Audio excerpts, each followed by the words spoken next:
It's Midnight's release day! Hey guys, it's Alexis. Welcome back to the channel. Today it is Midnight's release day, and so we are about to head out to go get the CD from our local record store, and I thought I would bring you along. But first, let's chat, let's sit down. Like I said, today is Midnight's release day, and I thought it would be really fun to bring you guys along with me during my release day since I live in Japan. It looks a little different from when I used to do it when I lived in the States, going to Target on release day, getting the album that way. So I thought it would be a really cool adventure to bring you guys along on. So the plan today is to go to our local record store and see if they have Midnights, if they have Midnights. Hi. Funny seeing you here. So today it is October 26th, and the beginning of this vlog was filmed on October 22nd, which is the Midnight's release day here in Japan. And do I have a story time for you guys? So as you saw in the beginning of the vlog, I was cheery, I was happy, I was all done up. I was in the outfit that like I picked out days before, and then everything went south. So basically what happened was on the day that I was going to the store to get the Midnight CD, my husband took off work this day, but mind you, we got in the car, we drove to a city called Fukuoka. This is the nearest big city to us, and they have a store called Tower Records. This is like the big like music store in Japan. It's like all over Japan. So we go to Tower Records after 2 hours of driving. It was 2 hours away from us. So we go to Tower Records. We cannot find parking, okay? It literally takes us 2 hours to find parking. And so we decide to go to another Tower Records that's like 20 minutes away from the original one. So we go to the 20-minute away one. So we find parking, we go inside, and I can't find Midnights anywhere. There's no stand for it. It's not in like the Taylor Swift section. It's nowhere. So I go up to the cashier and I ask if they have Midnights. And she said that because it's an imported CD, they won't have it until October 26th.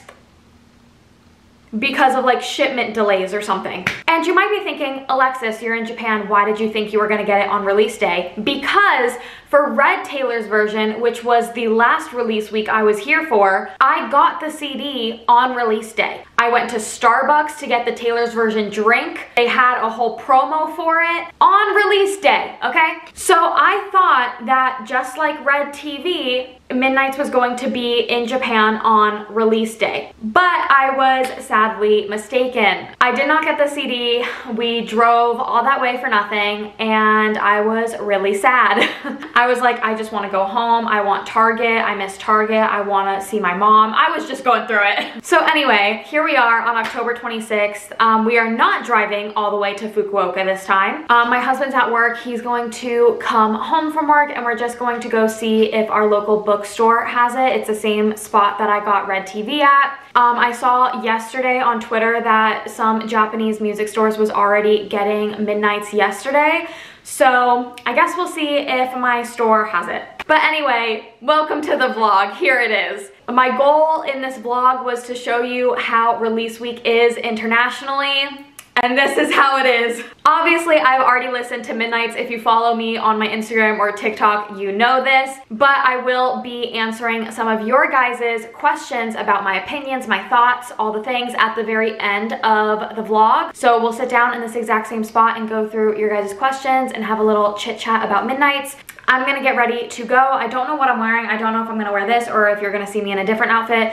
I'm gonna take you guys along to go try and get Midnights for the second time. So I just want to hold the CD. Like literally, my mom already got my 2 vinyls in the mail. So my mom has held my copies of Midnights before I have held Midnights. So I'm going to get ready and then pick up the camera when we are on our way to the bookstore to get Midnights, hopefully.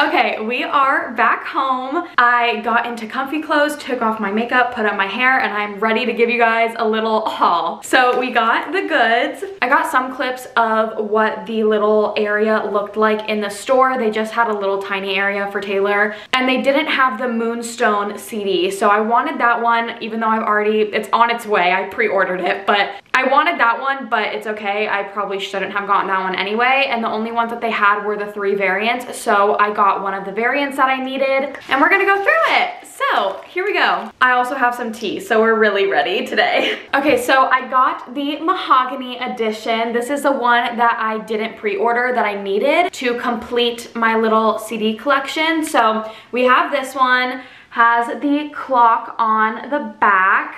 And then this is what the front looks like. All of the glares, all of the windows are open. I already unboxed it for my TikTok, but it had the little Japanese translation slip on it. And what's really cool about the variants in Japan is all 4 of the regular variants come with Hits Different and the 2 remixes on it.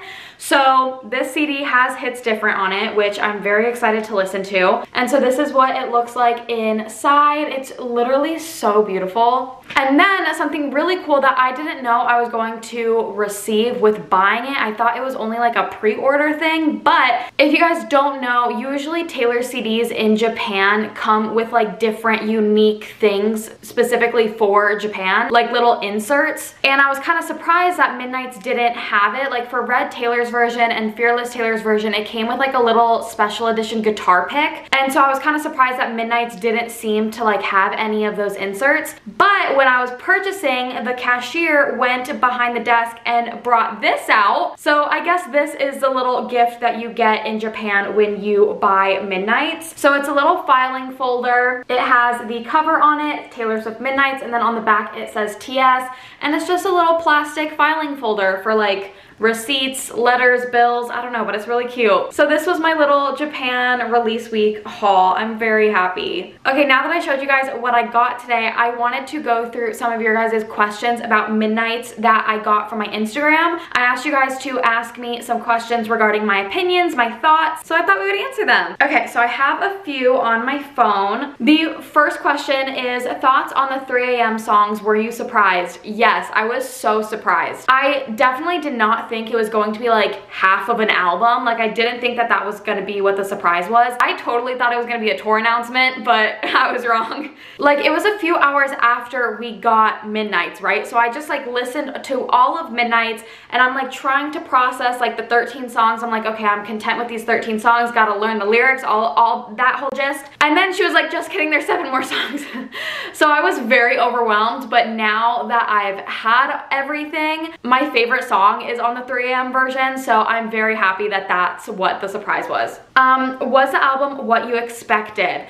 No. I completely expected, just because of like what the concept of the album was, I thought it was going to be more slower songs. And maybe not even slower, but just like that kind of intrusive thought headspace. And some of the songs are that kind of vibe, like Anti-Hero, Would've, Coulda, Should've, Sweet Nothing, Mastermind. Like I can kind of see that, but I thought all of the songs were gonna be like that. I didn't think that there were going to be songs like Bejeweled and Karma and like things like that. Like I didn't expect there to be songs like that. So glad that there are. I love Bejeweled, I love Karma, but I just didn't picture that for the concept of the album. But now having some time with it, you can definitely gather where her headspace was when making the album. And the album concepts, like song by song, are very dark, and so that makes it more Midnightsy. So I like it, but it was not what I expected. What is your current ranking? So I don't know my full ranking. It's probably somewhere on my TikTok, but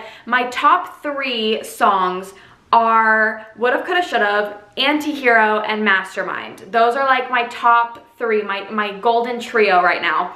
It will probably change. We've only had the album for a few days, so if it changes, you'll probably see on my TikTok. What line hits the hardest? I think the line that hits the hardest for everybody is the one from Would've, Coulda, Should've, where she says, "Give me back my girlhood, it was mine first." That one, when I heard it, I was shocked. I was shocked. I love that line. Did you immediately love the album or did it take a few listens to really like it? I immediately liked the album. It was funny because my mom called me after we both listened to it and she was like, I listened to it and I was so scared you weren't gonna like it. And I was like, no, I love it. Pop Taylor's my favorite.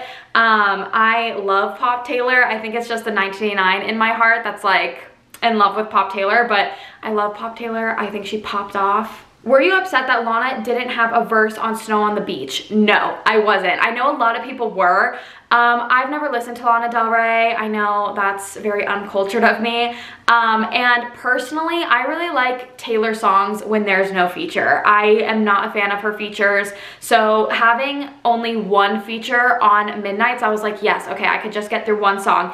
But I love when she puts the features on the backing vocals, you know, like, cause I want to listen to Taylor, you know? But I know a lot of people were not happy about it. Me, I was kind of thrilled. Okay, so last question. Which bonus track is your favorite and do you feel like any should have been on the original 13? This is such a good question. So my favorite bonus tracks are Would've, Coulda, Should've, The Great War, and Paris. Those are like my favorite. I think that The Great War and Would've, Coulda, Should've should have been on the original 13 and maybe Labyrinth and Bejeweled should have been on the bonus tracks, not because they're not good songs, but because they give more to the bonus tracks than to the actual concept of the main 13.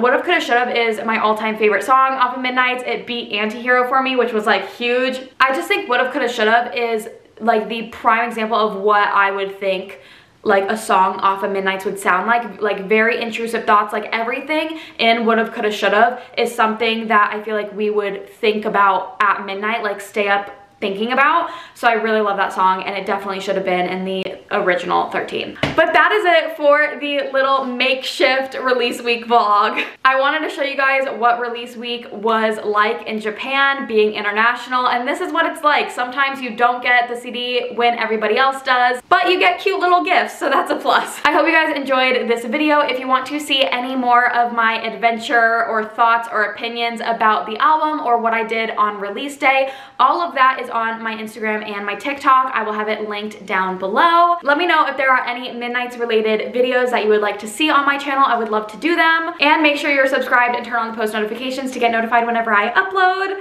And that's it. I hope you guys have an amazing day, night, wherever you are. Thank you guys so much for watching. I love you so much. And I will talk to you guys in my next video. Bye!